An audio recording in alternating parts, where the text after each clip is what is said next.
Hey guys, welcome back to the channel. Today I want to share with you some of the decks that I've been using to work with the Mermaid / Siren archetype. It is important to, I guess, start off the video by explaining that I do use the words siren and mermaid interchangeably. I understand that the Greek siren is a half woman, half bird type creature, but it is strongly linked to the sea and to drowning mermaids, or sorry, mermaids, sailors. So I did want to preface that I do use these terms interchangeably, although I do see the siren in a bit darker of a light. There's a lot of lore and mythology connecting them to drowning, luring and drowning sailors. They're also, I connect the siren more with a face of the dark feminine. However, it is important to mention that mermaids also have very similar lore. They're connected to, like, just the sight of a mermaid is an omen that something like such as a death is gonna occur on your ship, or there is gonna be a shipwreck. I do want to mention that I've been working very closely with this archetype pretty much since the beginning of summer. I felt a very strong pull to work with this archetype, and I really embraced it for the past month or so, possibly longer. I'm a little foggy on the details. I also wanted to get this video filmed and ready for you guys a little bit sooner than what ended up happening. I did have some unexpected things pop up this week, so I am just now getting the time to sit down and film the video.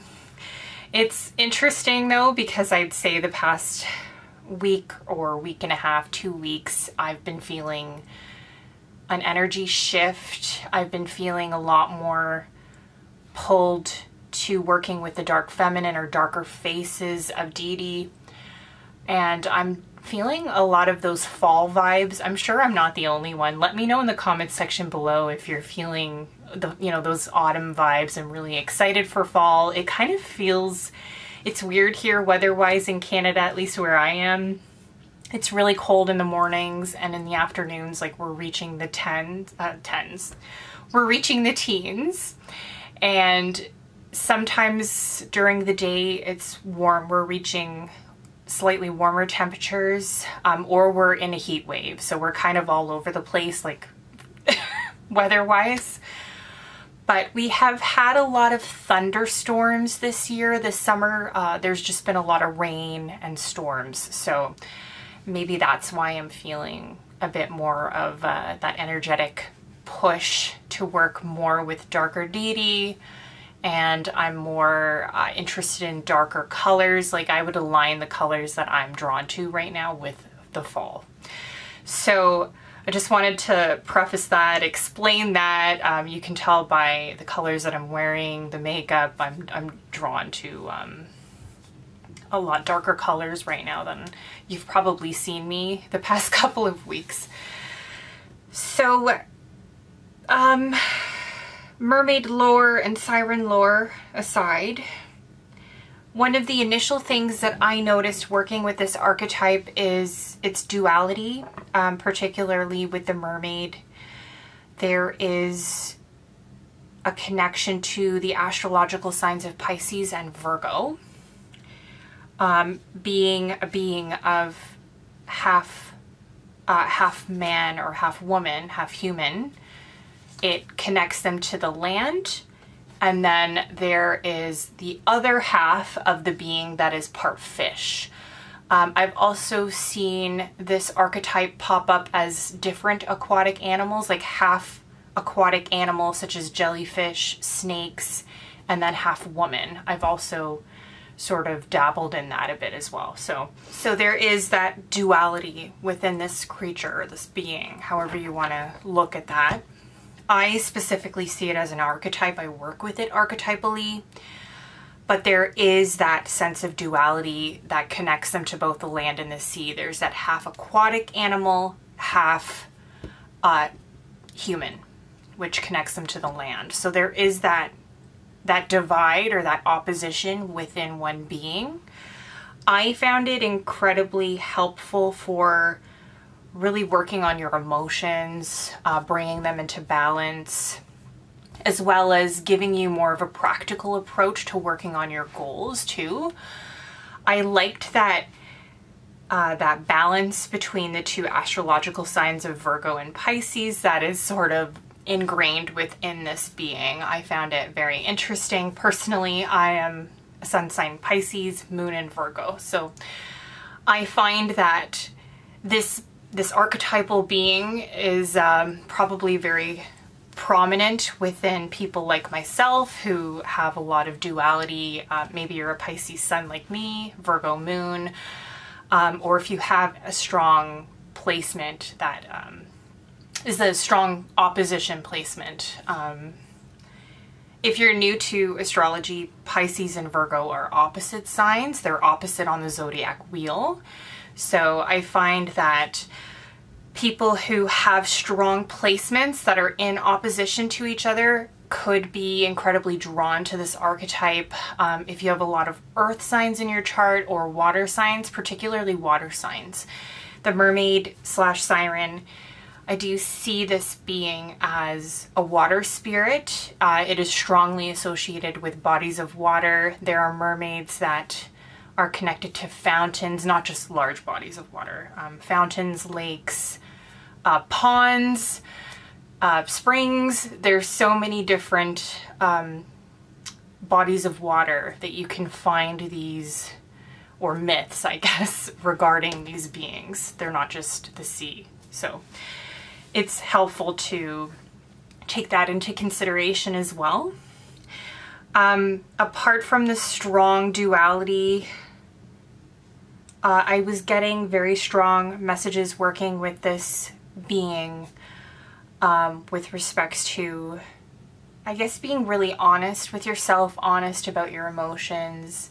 There's an aspect of this being, especially in the myths, there's always myths that connect them to, for example, they spend the majority or even half their lives in the sea, and then at some point they fall in love, and then they abandon that aspect of themselves. They become full human to live with their beloved, and then eventually they always return to the sea. So to me, I worked with this myth, or this aspect of their myth, as really being as just you can't escape your true nature. You can't hide from your true nature, your true feelings for very long. Eventually you will have to face them. You will have to go back, so to speak. So I found that aspect to be very eye-opening as well. The darker face of this archetype, the one that I believe is really strongly linked to the dark feminine, it is connected to the underworld. There are myths, especially within the Greek pantheon, that associate this archetype or this being with the underworld, with Hades. So there is an aspect of working with this archetype that it is involved with a lot of shadow work,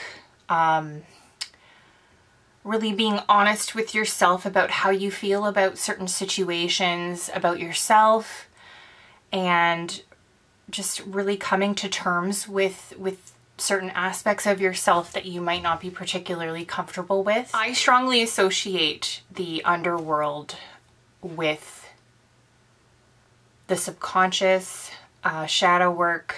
To me, that's what the underworld represents. I know it's the land of the dead. Like, I completely understand that. I'm just saying I do like to draw a lot of symbolism from myth, and I work with that energy in that in that way. So I just wanted to clarify that. I don't want to confuse anybody. So I did do like a lot of shadow work, especially working with the darker face of this archetype, which I do strongly associate more with the Siren aspect or term, as opposed to the mermaid. The mermaid I found to be more linked towards this duality or this balance between land and sea. As I mentioned a little bit earlier today, the Siren I find is directly connected to the underworld, to death and rebirth cycles. So it is going to be heavily involved with shadow work, really facing heavy emotions, trauma, your fears, all that fun stuff. So I did find that there was sort of that divide. There was a point in my work with this archetype where I did have an encounter with the European goddess Melusine. You would probably know her. She's actually the Starbucks logo, the twin tail. She's a pagan goddess, and she's on their logo, the twin tail mermaid. That's her. So, although I had an encounter with her serpent aspect, because there are some myths that connect her with being half serpent, half woman. So I had more of a connection and experience with that aspect of her. So I just want to say, don't be surprised if you do work with this archetype and you start having experiences with Melusine, especially if you are feeling a connection to a half serpent, half woman, strongly associated with death and rebirth. Serpents are, they are very powerful symbols of death and rebirth, regeneration, transformation. So I do sort of like to work with the other half of this being, the aquatic aspect, with the traditional associations with the animal. So there were half jellyfish, half woman beings as well. Jellyfish I associate, they do exist in the deep sea. The deep sea I associate with the underworld. And you'll even see that there's a lot of connections as well, especially when you start diving deep into this archetype, the mythology and the lore. There is associations to Hades being connected to the, you know, the deep sea, right? Where it's dark, it's very difficult, sometimes even uninhabitable. The creatures that reside in the deep sea, in the depths of the sea, they tend to be quite frightening, and they've adapted to, their bodies have adapted to be able to reside in the deep sea.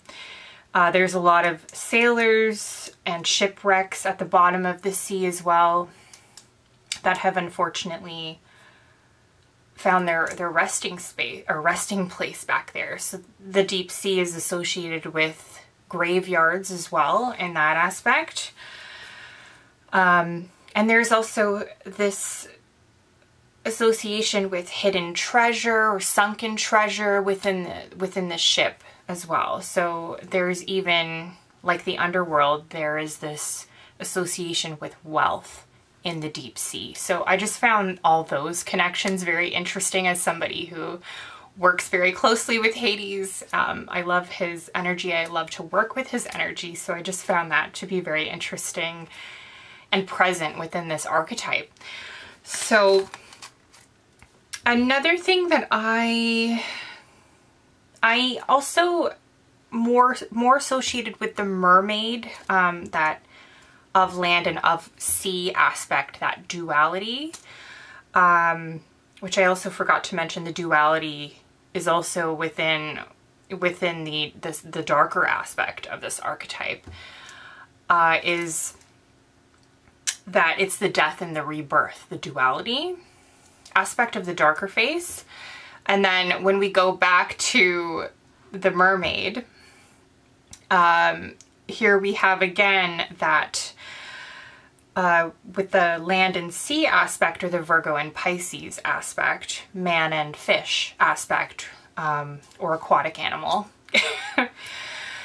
There is also this, there was early on when I started diving into this archetype, there were associations to the coastline as well, being very drawn to the physical spaces that you can find within this realm, within the physical, that you can find the two elements of earth and water connect. So it was coastlines, lakefronts, anywhere the land and the water meet. I think there was a beachfront as well would work as well, or the beach line when the sand and the water meet. So there was this really excellent, interesting energy and connection that I made alongside this archetype. And I feel like this is just an excellent place to kind of start. If you want to work with this archetype, it can really help you connect with those two aspects in your physical world and in this realm. I just liked to go and sit. I particularly like to go. There's a local lake. It's very close to where I live, so it's one of my favorite places to go. And I just had a very interesting connection to this archetype by going to my favorite lake, and then I just found a spot where the grass sort of met the water, and it was just a great way to get started with this archetype.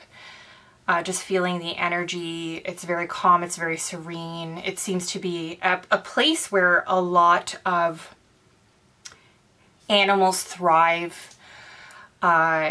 It's very harmonious, interestingly enough. I did get that sense that, you know, usually the earth and the water elements, they're at odds with each other. There's usually a divide. Even if you have this strong opposition within your natal chart, like for myself as an example, if you have your sun placement and your moon placement in opposite signs, there's an opposition. So for me, I know whenever I'm facing a very difficult decision, I typically will feel divided. There will be this, I feel like I'm being pulled in two different directions because my Virgo moon wants to do one thing.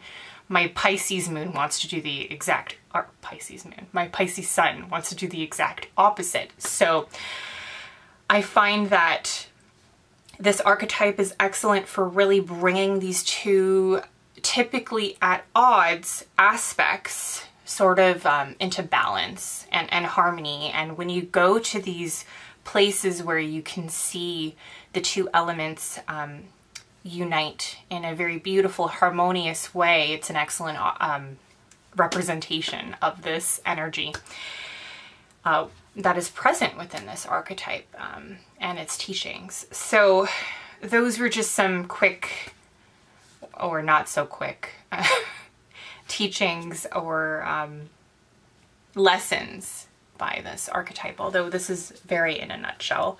Just a quick rundown. There's a lot more with respects to this archetype and every archetype, honestly.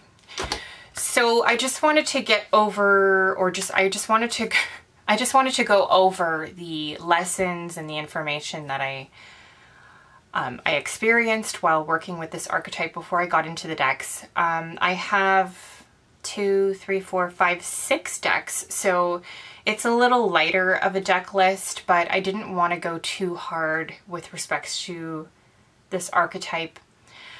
I just really wanted to work with what I have. And I had already the Flow Tarot within my collection. So I initially started off with this deck. And this deck is excellent for working with the water element just in general. This is a completely water deck. So all the suits have been changed to reflect the elements, I guess, through the lens of water. And she was really deck creator of this deck, she was incredibly, I think she was very unique.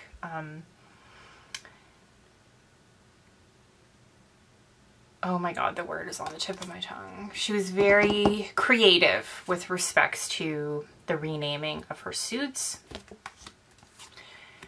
This is a beautiful deck. It's photography, very bright, vivid colors. It's a very compassionate deck. It's excellent for working with the water element in general. Like, you don't have to work with the mermaid archetype with this deck. You can just connect to the water element if you want. Although when you work with this archetype, you will be connecting with the water element. There's no way around that. And for people like myself, it was a little bit difficult. As I said, I have a Virgo moon. My Mars is in Capricorn. So when I tend to really focus on the water element, it tends to make me incredibly moody. It makes me uncomfortable. Maybe that's just me. I chalk it up to my Virgo moon. You know, we just have to analyze everything. Everything needs to be in neat little boxes. We can be quite nitpicky. So, an interesting thing though is I've just gotten used to just sitting with my emotions, journaling them. And I understand that I don't have to do anything about my emotions sometimes. Sometimes it's okay if they just sit there. So long as I'm not taking it out on anybody, and you know, I understand why I feel a certain way. So the next deck I have is the Sea Soul Journey Oracle cards. I actually bought this as a companion deck for my Flow Tarot back when I first purchased the Flow Tarot. So this is a very beautiful deck.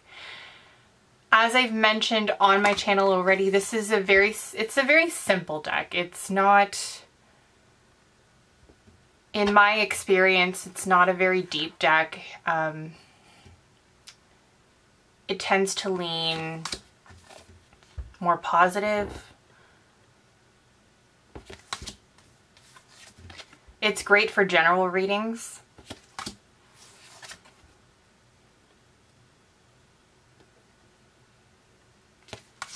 But that is the Sea Soul Journey Oracle cards.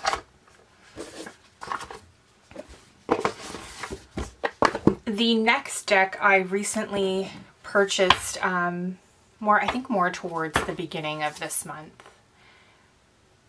This is the Mermaid Tarot. It's Llewellyn. I think I got this, it's a used copy. Sometimes you can purchase used copies on Amazon for a cheaper price. The box was just a little dinged up, but I don't tend to keep my Llewellyn boxes, so that didn't really bother me. It's a beautiful deck. I like working with this deck more for when I'm trying to connect with the mermaid myth. It's very helpful for working with the myth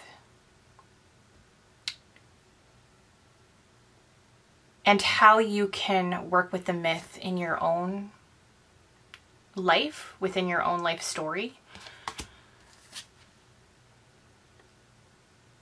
As I've mentioned on my channel, I tend to work a lot with symbolism. That's why I'm so drawn to archetypes and animals. I work with them very symbolically.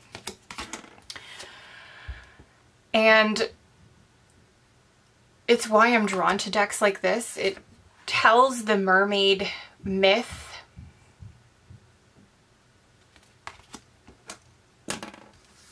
some of the cards I find very effective and very helpful at connecting with the mermaid myth. It's not perfect. I do find that the deck is a bit, I don't want to say fluffy, but it kind of is. It's a very, for the most part, it's pretty positive leaning.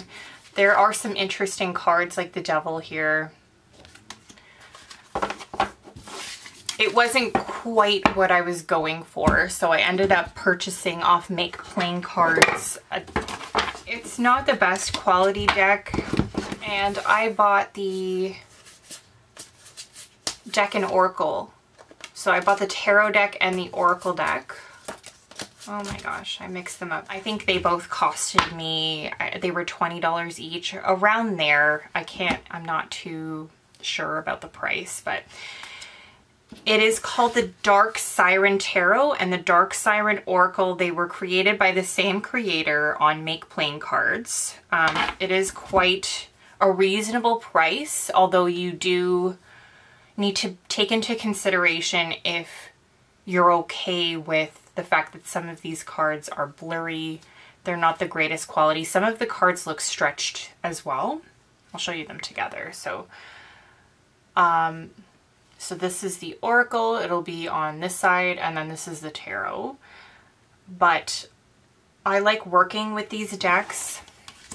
There's nothing really darker that you can purchase on the market right now when you're trying to find something that's mermaid or siren inspired. The feel of these decks, they are darker.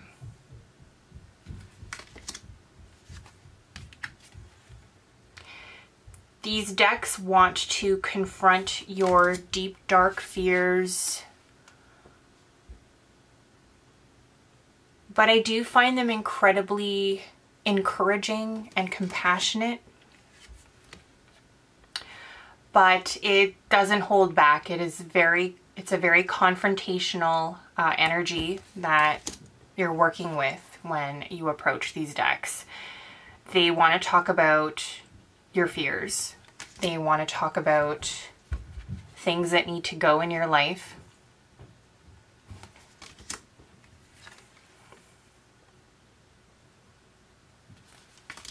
You can see this is one of the blurry ones.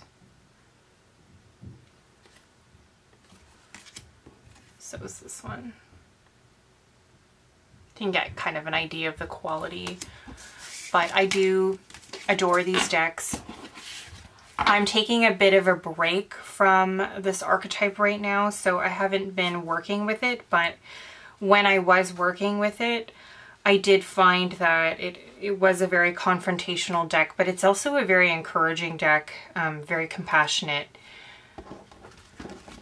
And it really wants to talk about how you feel, why you feel that way,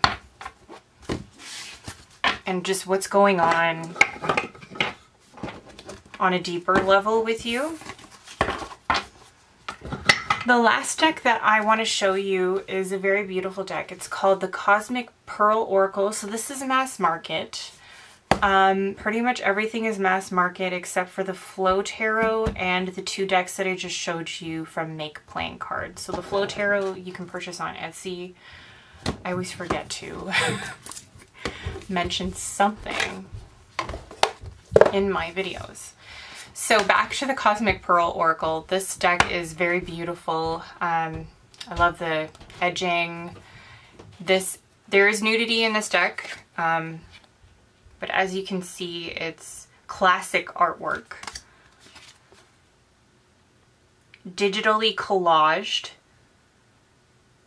I find the lines are quite seamless. There is this dreamy, ethereal quality to this deck. It's very watery in that aspect, which is excellent for connecting with those aspects of this archetype, the mermaid. I love the pearls too. The backings are beautiful. A lot of light colors, pastels. There are some vivid color cards as well. But I do see, like, my eye is drawn to a lot of the pastels in this card. I do think that it adds to the energy of this deck. It kind of connects it to more, I guess, maiden archetype energy. You know, that aspect of the maiden. That aspect of the maiden that is within the mermaid. So that is the rundown of the decks and this archetype, and a little bit of the experience that I had working with it. It's a very interesting archetype. I never in a million years thought that I would be drawn to this archetype. I never really was a mermaid girl, interestingly enough, even though I do have, you know, the Pisces sun and the Virgo moon aspect within me. I just never really was drawn to this archetype. I do have a lot of Scorpio in my chart. I'm ruled by Pluto, so I do tend to gravitate more towards darker imagery, darker aspects of life, and that's just a huge part of who I am. I'll always go back to the dark or the darkness. I like the dark aesthetic. So that's, this is a very new experience for me. It was very interesting, I have to say. Before I close out the video, I always forget to mention, I am now offering general readings on my Instagram. It's just like a weekly outlook. That's all I'm doing right now, but it's been a very interesting experience. So if you're interested in general readings or getting a general reading from me, it is collective, so it's not personal. But if that interests you, go ahead and check out my Instagram. I always link my Instagram as well as my Amazon wish list, and I believe my Ko-fi, if you want to support the channel in that aspect. Those links are also in the description box below. But yeah, this is so far my experience with this archetype. As I've said, it's been really interesting. Let me know in the description, or let me I'm just really struggling with my words, but as I've said, this wouldn't be an Amanda video if I wasn't struggling with my words, right? But let me know in the comments section below if you have any experiences working with this archetype and what you think. Thank you so much for watching, and I'll see you in the next one. Bye.